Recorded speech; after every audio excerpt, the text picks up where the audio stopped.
We focus on history,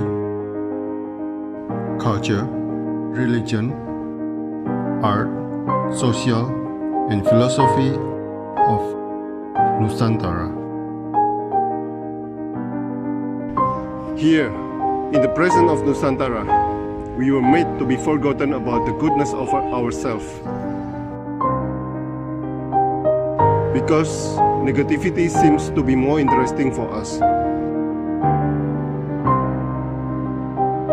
Now, I'm Sutoyo Raharto and friends, assist you, to remind you, to awaken you that we still can find the gems of Nusantara.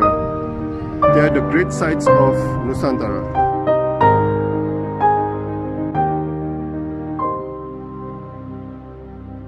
Selamat pagi Pak Andika yang berada di Bali, seorang pecinta natural dye atau warna-warna alami. Selamat pagi Pak. Selamat pagi. Pak, apa itu natural dye Pak? Atau warna alami itu apa Pak? Silakan. Ya, selamat pagi semuanya. Nama saya Imadi Andika Putra dari Bali Utara, tepatnya di Desa Sembiran. Warna alam itu warna yang kita dapatin dari alam, seperti dari tumbuh-tumbuhan, dari bebatuan, ya, dari binatang, semua itu bisa. Cuma concern saya dari tumbuh-tumbuhan. Nah, dari tumbuh-tumbuhan itu pun kita concernnya ke sisi daunnya. Gitu. Jadi kebanyakan warna-warna kita dari daun-daunan. Daun-daunan itu pun kita split lagi sih. Nah, eksperimennya banyak daun kita pakai. Cuman kita split daun-daun yang memang tidak bermanfaat begitu, Pak. Semua jenis tanaman ngeluarin warna. Tapi kita split dari daun-daun yang tidak bermanfaat sih untuk orang, untuk hewan, untuk itu. Jadi biar tidak ini. Pak, kalau batang pakai nggak Pak? Batang bagus sekali. Warna yang paling bagus itu ada di akar, ada di kayu, sama ada di kulit. Gitu. Cuman kan cenderung ya kalau kita intens sekali menggunakan ya harus banyak sekali nanam pohon. Terus lama sekali kan Pak. Nah, saya pakai yang di daun aja biar cepat ininya. Pertumbuhannya lagi. Bapak pernah pakai batang nangka Pak? Batang nangka bagus sekali Pak. Iya. Kuning. Cuman di Bali ya, kalau di Bali dia pakai tempat ibadah, tempat suci, pura, sanggah itu, ya itu bagus pakai kayu nangka. Nah. Ya dulu kita saya dulu biksu Pak. Oh gitu. Dulu kalau cuci pakai batang nangka Pak. Ya kuning sekali warnanya Pak. Ya, kuning bagus. sekali bagus. Ya, tapi kalau untuk bikin yang produk-produk eksklusif cuma bikin 1, 2, oke lah. Jadi kalau untuk produksi yang massal kayak bikin 100 pieces dalam jangka waktu sebulan itu kasihan ya. Mending cari alternatif yang lain. Oh gitu. Oke. Bisa didapetin dari jenis bahan yang lain. Yang mendekati lah gitu. Iya. Ya. Pak, apa itu solid dye, Pak? Ini banyak sekali nih pekerjaannya Pak Andika. Ada solid dye, deep dye, leather dye, piece dye, tie dye. Kalau tie dye saya tahu lah yang diikat lalu dicelupin. Nah, kalau solid dye itu apa, Pak? Solid dye itu plain, artinya celup polos. Kainnya harus polosan, Pak. Harusnya polos. Nah, itu yang paling susah. Harus bikin rata semua permukaan kain itu. Oke. Ya, kadang tamunya ya bawa kain. Nah, kainnya itu kita olah dulu, gitu. Kita olah dulu, kita masak segala macam, baru kita celup. Nah, kita harus hati-hati itu nyelupnya biar tidak belang, biar rata warnanya seperti itu. Solid dye, Pak. Itu yang agak sedikit susah di warna alam. Agak susah karena apanya, Pak? Untuk meratakan gitu. Iya, untuk meratakan. Kan customer inginnya yang perfect kan, yang solid lah. Tapi kalau di warna alam nggak bisa sama sekali. Cuma kita harus prepare-nya sebelum warnanya itu harus betul-betul dimasak kayaknya, harus betul-betul bagus. Hmm. Preparing fabriknya harus bagus. Itu dulu kita pakainya wajan yang besar itu Pak ya. Wajan yang besar ya. Nah itu kalau solid dye berapa kali Pak masuknya ke wajan? Kalau yang untuk light color, untuk yang warna muda paling 2 kali Pak ya. 2 kali 30 menit lah sekali celup. Kalau yang sampai warna tua bisa sampai 10 kali Pak. Gitu ya, 10 kali celup. Nah, kalau untuk deep dye itu gradasi Pak. Nah, itu juga agak sedikit sulit dari bikin yang warna muda sampai warna tua. Jadi kita bikin warna muda dulu. Nah, itu bisa sampai 20 kali biar smooth ya, biar halus. Nah gradasinya. Itu berarti celupnya turun pelan-pelan. Turun pelan-pelan. Ya. Tapi dari warna yang paling termuda dulu. Kita taruh warna paling termuda. Pokoknya biru dari paling biru muda dulu. Gitu. Sampai biru tua. Nanti di biru tua itu bisa sampai 20 kali. 20 kali? Ya. Jadi smooth lah gradasinya, nggak ada garis. Nah Pak, saya ingat pada waktu itu, kita kalau di wihara kita celup 2 minggu sekali Pak, supaya warnanya tidak luntur. Nah, kalau sistemnya Pak Andika dicelup, lalu dilapisin lagi nggak Pak? Iya, pasti ada pengikatnya Pak. Oh ya, pengikat istilahnya. Pasti ada pengikatnya. Beda-beda, ada setiap warna beda-beda pengikatnya Pak. Pengikatnya kimia Pak? Low kimia. Kimia ringan. Ya kayak cuka itu kan kimia juga. Ya. Kimia, cuka, terus ada kapur sirih, ada garam. Ya, seperti itu. Oke. Berarti, nah setelah di-dye, pakai deterjen Pak, cucinya? Pakai. Kita pakai deterjen. Nggak apa-apa. Cuma nanti kalau sudah di customer, saya saranin pakai yang organik. Organic soap yang lebih ringan lah. Atau paling tidak pakai sampo bisa. Oh, pakai sampo. Ya, kayak ngerawat batik lah. Ya. Nah, kalau leather dye? Kalau leather dye itu kita bisa mencelup kulit ya. Bisa mencelup kulit. Tapi seperti nyelup batik, harus dingin dia obatnya. Kalau tidak dia kayak kerupuk nanti kalau terlalu panas airnya. Jadi rampak? Ya. Kita harus celup dingin, cuman itu 2 kali lipat dari kain waktunya. Bisa sampai, kalau di kain bisa 3 kali, kalau di kulit bisa 6 kali baru ketemu warnanya. Gitu. Ya, karena nyelupnya dingin juga. Iya. Dan pasti tidak rata dia, tergantung kulitnya. Saya baru tahu kalau ada leather dye. Iya. Sudah ada Pak, sudah ada. Sudah dipakai produk, pakai tas, pakai sendal oleh customer saya. Pakai sabuk. Kalau piece dye apa Pak? Kalau piece dye jadi tamunya yang bawa baju yang sudah jadi. Itu bisa dikreasikan, mau di tie dye, mau digradasi, mau dipolosin bisa. Gitu. Sama tie dye lah. Pak, semua ini ya. Bapak belajarnya dari mana Pak? Apakah tradisi Bali memang ada? Apa belajar dari teknik batik atau bagaimana? Dulu saya bekerja sama kakak saya 20 tahun yang lalu.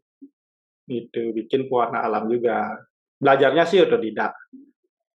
Dari baca buku, dari nyoba-nyoba, terus ini teknik-tekniknya ya lihat-lihat di internet. Tinggal kita ketekunannya, caranya seperti apa, seperti itu aja. Berarti di Bali zaman dulu apakah memang ada? Ada di Tenganan ya paling. Tapi yang tradisional sekali ya. Untuk apa Pak? Ya? Untuk apa pada waktu itu? Kalau yang tradisional ya untuk upacara ya. Yang untuk upacara, terus nyelupnya juga harus ada hari-harinya.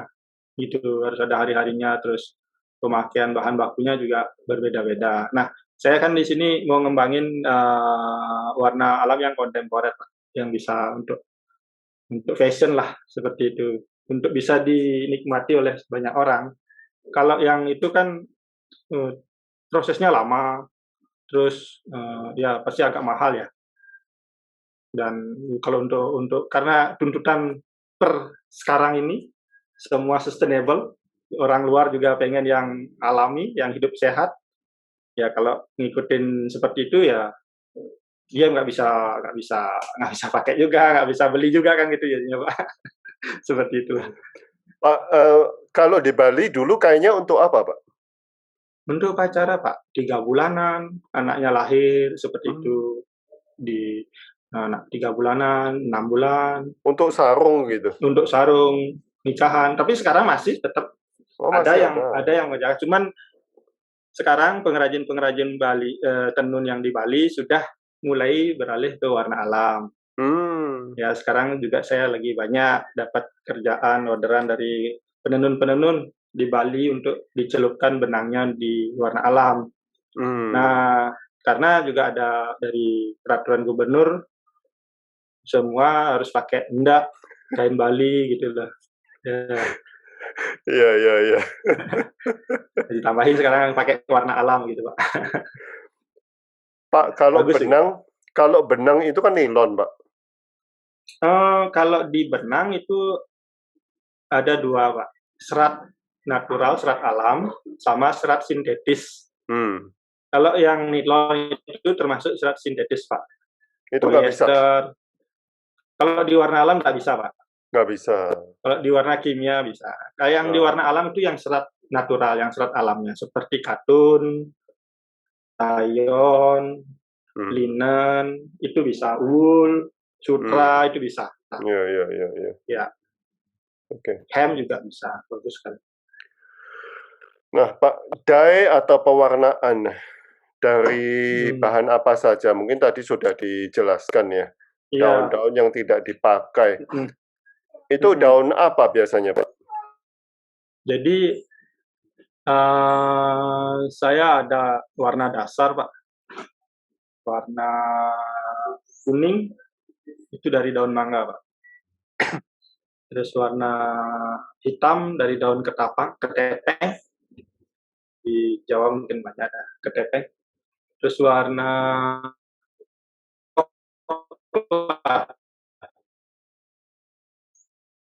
Warna apa, Pak? Kepotong tadi. warna coklat dari serabut kelapa. Oh, iya. Ini saya juga barusan lihat di Instagramnya Pak Andika ya. Serabut kelapa bisa keluar warnanya, Pak ya? Bagus sekali. Terus warna merah dari kayu secang, Pak. Kayu secang. Nah, cuma itu saya pakai kayu.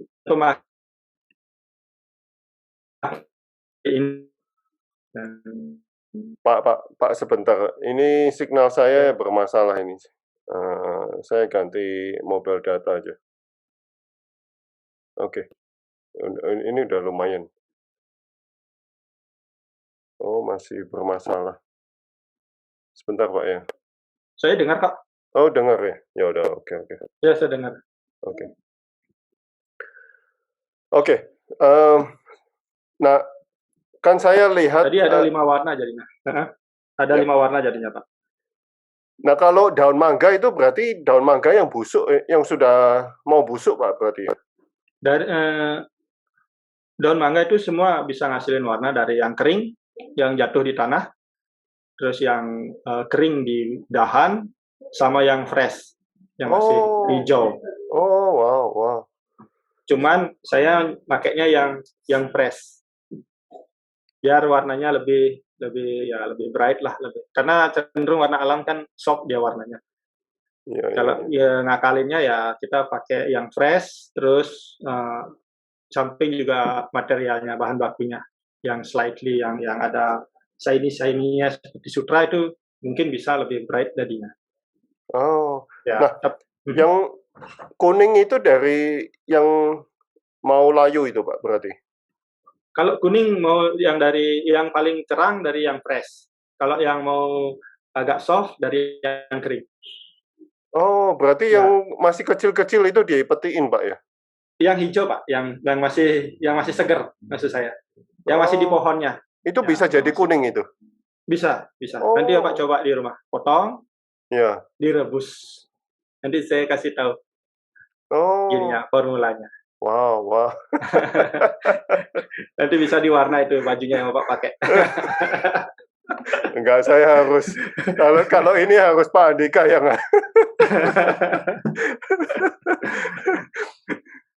Nah, untuk program pelajaran Bapak, apa saja Ya. aktivitas yang dilakukan, Pak? Jadi kalau di Tiantaru itu spesial warna biru saja Pak ya. Itu prosesnya dari pemetikan daun, terus bagaimana cara membuat pasta indigonya itu seperti apa. Nah, habis itu bagaimana cara menghidupkan pastanya itu, dan bagaimana cara mencelupnya yang benar, seperti itu. Nah, kalau di tempat saya di Pagi Modli, saya ada 2 kelas, warna biru 1 hari, warna lain 1 hari, gitu ya. Jadi warna lain saya ajarin juga tamu-tamu yang datang ke sini, seperti Berarti itu. berarti seminggu 2 kali, Pak?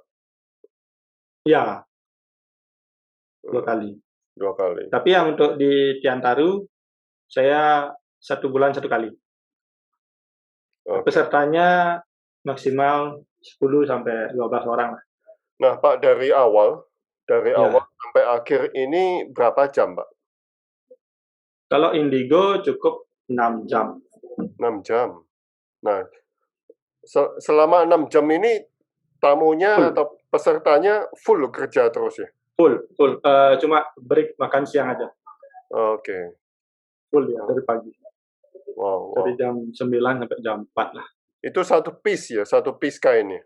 1 piece kain dan dia boleh membawa 1 atau 2 baju Satu atau pribadi. 2. Nah, Oke. Berarti ada, eee, apa, kalau solidai ya solidai, kalau ya, deep dive gitu ya? ya. Nanti saya isi sampel semua Heeh. sebelum dia mulai kelas. Saya isi apa? Contoh-contoh motif, contoh-contoh dyeing. Nanti dia yang pilih. Oke. Eee, nah, Pak, apa spesialnya warna indigo, Pak? Spesialnya ya warna indigo itu warna yang paling mahal, yang warna yang paling lama dicelup sebetulnya. Mahal Terus karena apa, Pak? karena proses pembuatan warnanya itu, Pak. Tidak seperti warna lain. Itu Oh, fermentasi, Pak. Kalau warna indigo itu fermentasi. bukan dari daun? Dari daun cuman dari metik daun sampai kita dapat pasta itu harus menunggu 1 minggu. Oh, Seperti nah itu. tamunya nggak Enggak, perlu, kita sudah sediakan. tapi metiknya prosesnya dia lihat? Ya, saya jelasin. Oke. Tapi pasta yang sudah ada kita sudah buat seminggu 2 minggu yang sebelumnya, Iya, seperti itu. iya, iya. Terus konsisten apa namanya, kekuatan warnanya paling tahan dia, Mhm, mhm. dan paling banyak disukai oleh customer, gitu. Itu paling Jepang? banyak. Jepang paling paling banyak. Jepang paling suka. Tapi orang Jepang ada juga yang nyelup di tempat saya juga. Loh, Pak, mmm, apa, Jepang kan juga punya cara Wih ya, pewarnaan ya? wih beda itu Pak. Itu tahun-tahunan dia Pak. Oh, Iya, oh, itu memang kalau indigo sih banyak ya pohonnya, spesiesnya itu Pak, heeh. ratusan lebih lah.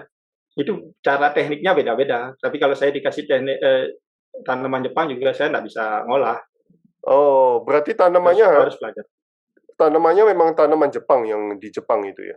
Iya, mungkin ada yang di bagian tropis, Oke. tanamannya gitu. Kalau yang di sini kan di ketinggian 1.000 sampai 2.000 mdpl. Jadi agak dingin Oh, lah tempatnya sejuk. Tapi ada yang di tempat yang panas ada. mmm, Gitu. Hasil birunya beda-beda. oh. Nah, Thailand kan juga punya, Pak, ya?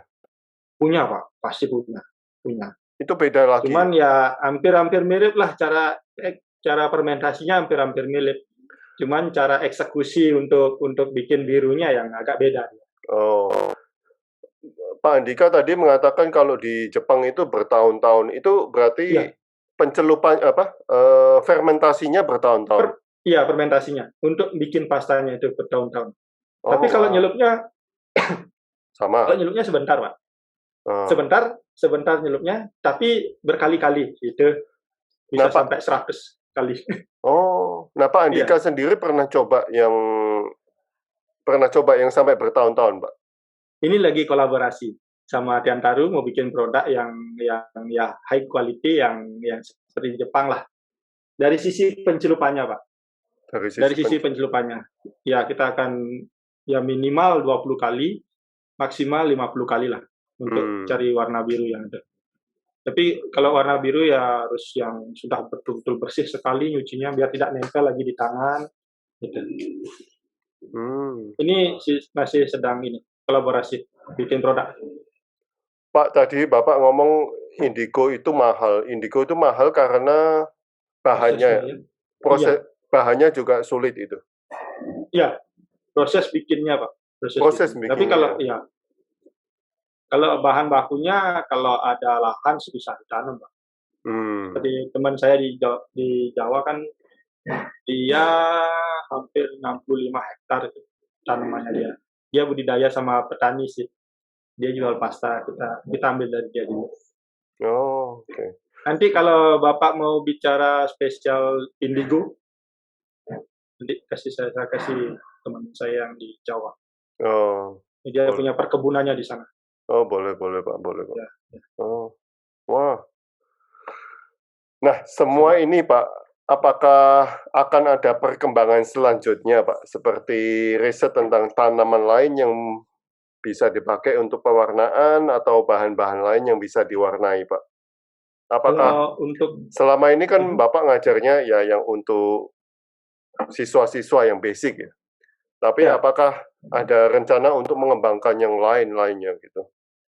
Kalau saya mengajar di komunitas itu, saya tidak pernah bawa warna. Hanya warna biru saya bawa. Tapi saya ajarin yang warna lain. Tapi saya ajarin warna yang ada di sekitarnya mereka. Pohon-pohon yang ada di sekitarnya mereka. Di samping saya jelasin yang warna-warna yang saya bikin, saya suruh mereka ngambil atau metik dari kebunnya mereka sendiri. Gitu. Saya cuma ajarin cara-caranya. Tapi kalau semua pohon sih mengeluarkan warna. Nah, untuk kedepannya sih saya pengennya untuk mengekstrak cairannya, Pak. Jadi kan selama ini saya masih dalam bentuk cairan di luar indigo, di luar warna indigo itu masih dalam bentuk cairan. Nah, bagaimana caranya cairannya itu dalam bentuk ekstrak powder. Saya masih berkomunikasi dengan, saya juga UKM binaan dari Bank Indonesia Bali. Nah, saya masih membicarakan itu dengan beliau untuk risetnya, riset mesinnya. Itu oke. Itu kan seperti jamu Pak berarti ya? Iya, mungkin biar bisa seperti itu. Kalau sudah jadi powder itu kan enak, kita bisa jual, kita bisa kasih instruksi, dan pengguna bisa gampang pakai, nggak harus datang ke sini gitu. Iya. Bisa nyelup di rumahnya sendiri, 1 pieces, 2 pieces seperti itu. Tapi kan harus meramaikan Bali, Pak. Iya. Pasti. Harus ke sana. Nah, jadi sisa-sisa obatnya itu yang daunnya itu ya kita kembalikan lagi ke kebun. Untuk kompos, Pak. Kita juga sudah diajari oleh Bank Indonesia bagaimana cara bikin komposnya dari limbah-limbah ininya, bahan pewarnanya, seperti itu. Wow. Dan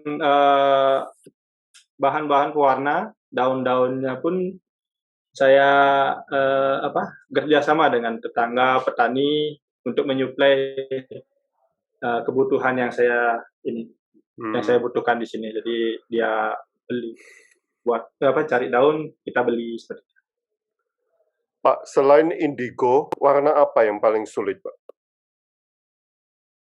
Merah, Pak. Merah. Merah, Pak. Merah sulit sekali. Tapi merah yang di Sumba bagus.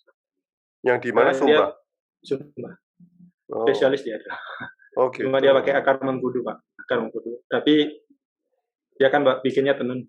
Ya. Kebutuhannya sedikit lah. Tapi karena kita kebanyakan di fashion, Pak. Di fashion itu move-nya terlalu cepat sekali. Kadang customer-nya bikin 100 meter, lagi 2 bulan bikin lagi 100 meter, cepat sekali dia. Jadi kita cari warna-warna standar, cari warna-warna yang gampang kita dapetin gitu untuk proses kelanjutannya. Oke. Wow, kita harus jumpa di Bali, Pak. Kita mau di segera harus, Pak. Sudah. Kita harus, ini mati lagi. Kita harus jumpa di Bali, Pak. Segera, Pak. Segera. Bali, Pak. Siap. Oke, terima kasih Pak Andika untuk waktunya, untuk sharingnya. Terima kasih. Ya. Nanti saya kontak-kontak lagi untuk ininya. Matur Orang-orang kreatif suksma. nanti yang Bapak bisa. Iya. Saya tunggu, Pak. Mas. Baik, Pak. Iya, Mas.